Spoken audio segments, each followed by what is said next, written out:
In today's video, we're going to be making this beautiful necklace with Christmas colors, but it's not just a necklace. It can actually turn right into a bracelet. So it's a two-in-one. Let's get started and I'll show you how to make it.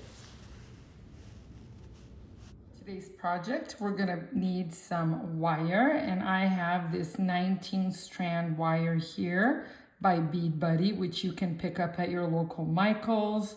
You can order it online on Amazon anywhere, or you can pick it up at Joann's. Okay, that's just the wire. We're gonna need the wire cutter. We're going to need a flat nose plier. And of course, I like to use the flat nose and the curves because it's so much easier to open up and close things. And an optional tool is also going to be your crimping tool. I have some 3mm. They are wine color. They're so beautiful. Let me put them up to the camera. Look at the colors that they're like garnet.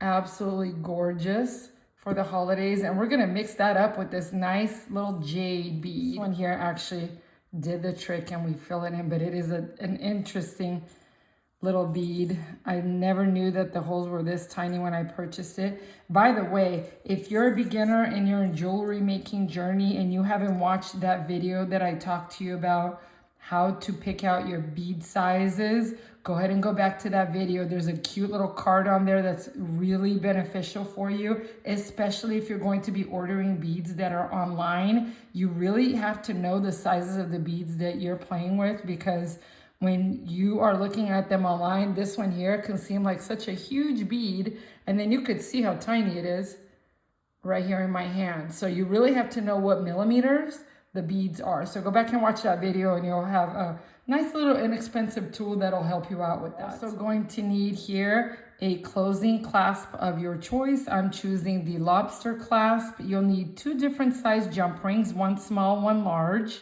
I have 2 crimp beads and 2 crimp bead covers, which are optional. And let's get started. First things first, I wanted to say thank you to all of you who commented on the last video that I put out with a herringbone wiring technique for earrings. I got so many sweet comments on that video. I wanted to say thank you because it really just makes me kind of focus in on what it is that you guys are wanting to learn and make more simple videos like that for you. So thank you for all that. I'm gonna start here by going ahead and doing the first thing is first, which is our little crimp bead. Let's go ahead and put that through. It is the tiniest crimp bead. So let's feed it through the crimp bead. And then we're gonna come back around, loop that wire and feed it again. Right through the bead. That your wire is gonna want to cross like this. So while you're feeding it through, and you have it through there, just make sure you hold it really well. And when you are going to crimp that bead, that it is not crossed. Okay, you'll want to fix that so that it looks like this. They are parallel to each other. If they're crossed, they're just not gonna crimp correctly and you're not gonna have a good tight grip. So go ahead and do that. That is the way it should look like before you go ahead and crimp your bead. Okay, these 2 little lines here should be parallel to each other. Now that we fed that through, we're gonna go ahead and use our crimping tool to go ahead and crimp that bead. Now let me just add here, if you don't have this crimping tool, you can go ahead and use your pliers, your flat nose, it doesn't even have to be this one. Go ahead and smash that little guy up, okay? Let me show it to you actually, okay? And now that I have my crimping bead on there and I'm okay with that, I'm gonna go ahead and place my crimp cover. And crimp covers are totally optional. They're just gonna give you a very nice and finished look to the piece. See how it's got a little Pac-Man opening? We're just gonna close that right up.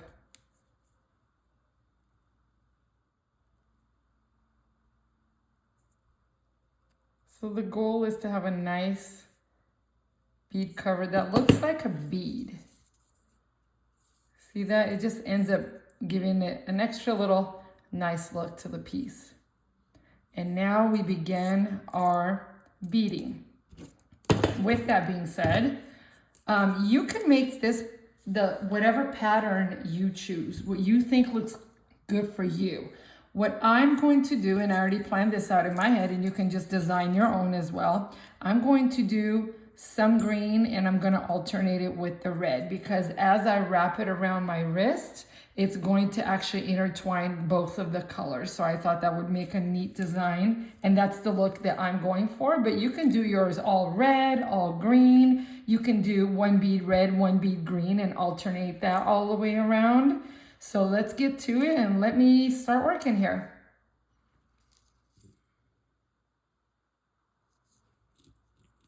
Let me show you guys my kind of midway point here, and this is the pattern that I'm choosing to go with. And so what I chose is 12 green beads and 12 red, 12 green and 12 red, and I'm going to alternate it that way so that when I'm fitting it around the wrist, see, it's kind of become a pattern that I'm choosing to do. But again, you can do your own, and if you do, please show me what you did, because I would love to see the different way people create. And let me keep working here. As I'm nearing the end here, I just wanted to stop real quick and ask you guys, don't you think that would make the cutest choker if you stopped it right there at 15, 16 inches? Well, let's say 15 and a half, that's a choker size. You can always add an extension chain to that, and look how beautiful that would be. I wanted to maybe give you guys an extra idea. You can also make a choker out of this. Now, it would be kind of tight to go ahead and do the wraparound bracelet as that, but if you wanted to just make a choker, you could stop right here, and look how cute that would be. But I'm going to continue to work, and I will show you guys the finished product. So nearing the end here, you can see our necklace portion of it is pretty much done. Let me see if I can get this in camera here. That would be our necklace portion. And just look at how the light hit it. Now, these little beads are, because these are faceted, right? I will make sure to leave all of the materials that I use in the description, but I just wanted to show you guys how it's coming out so far. It's gonna make a beautiful necklace. And so let's go ahead and finish it just like we did here, starting with the crimp bead. And at this point, I like to go ahead and use one of my pliers to go ahead and get it as close to the other bead that I can, because now it's going to slip on you, because as you try to overfeed it, you have nothing to hold this side. So go ahead and you can do this with your wire, with your hand, and go ahead and pull that and pull your crimp bead up. And again, see, it wants to twist there, and you say no to it. And go ahead and crimp that little bead right there when it's parallel. Making sure you have enough wiggle room. Making sure too that your chain is flexible, because you don't want it to be stiff. It's going to, again, fit around your wrist as well. So let's go ahead and take care of that bead. Right, crimp bead is there, and we're going to do the crimp cover. Again, the little Pac-Man. We're gonna take that bead that's open, and we're gonna put that right laying in there, and it should look like this. And then you're gonna take that little Pac-Man mouth and go ahead and close it. And you know you've got a good close when it looks like this. Right there. So the little Pac-Man mouth is now like a little bead. Okay, I'm gonna make sure it's closed, nice and secure. Super cute. And you can take your wire cutter or flush cutters, whichever one you have, and cut right there. Alrighty. And now that our necklace portion is finished, we're gonna go ahead and attach jump rings. So let's get the largest one and open up the jump ring, pulling it front to back, back to front, never side to side. And so we're gonna attach that to one of the ends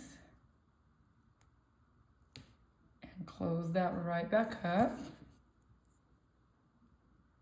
How am I gonna close it up? I'm gonna put it right back where I found it. See how it's going back and forth? That's how your ring should close. You can go ahead and double check that, make sure everything is good to go. And this one looks great. See how that little bead adds an extra little touch of clasp to the end of the necklace? I just think it looks so adorable. but again, it's optional. Let's put the smaller one with the lobster clasp.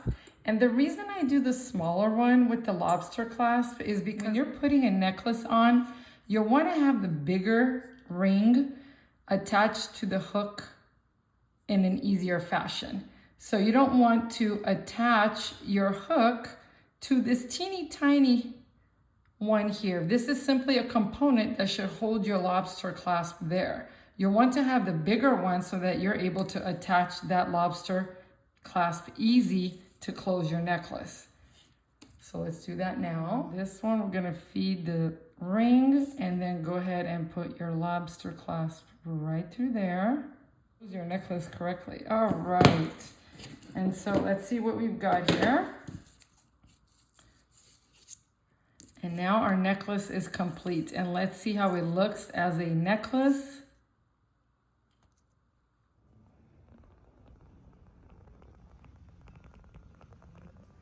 And here it is as a bracelet. It's a wraparound bracelet that can be used for a necklace or a bracelet. That's it for today's video, guys. Don't forget to like and subscribe. Thank you for spending your time with me, and I will catch you guys on the next one. Take care.